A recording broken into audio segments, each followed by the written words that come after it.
I think the biggest challenge at the moment is there's a large number of companies developing drugs in orphan and rare diseases, and they're all facing similar challenges. There's multiple stakeholders involved in the development of these products.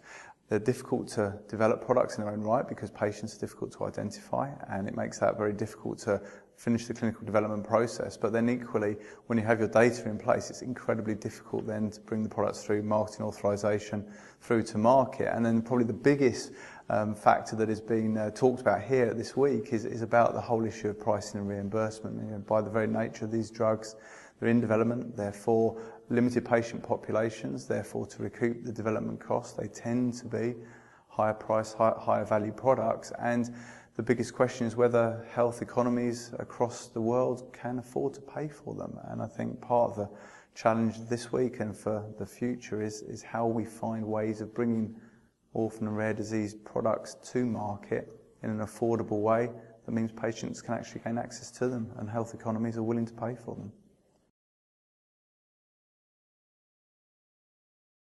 Well, to build on that, I think that certainly we talk about pricing and reimbursement, but access in general. I mean, the area that we focus on is early access to medicines, and patients often in this type of environment just don't have the ability to wait for drugs to become available. If they have an orphan disease where there's no other treatment options currently available, and there's limited options for them, the challenge for those patients is actually accessing the drugs now, and the area that we work in is helping navigate the regulatory pathways that exist that allow for early access to medicine. So we see that as a constantly evolving and changing environment. We've seen recent updates in the UK, in Brazil, in China, in the way that patients with rare and orphan diseases can access drugs early.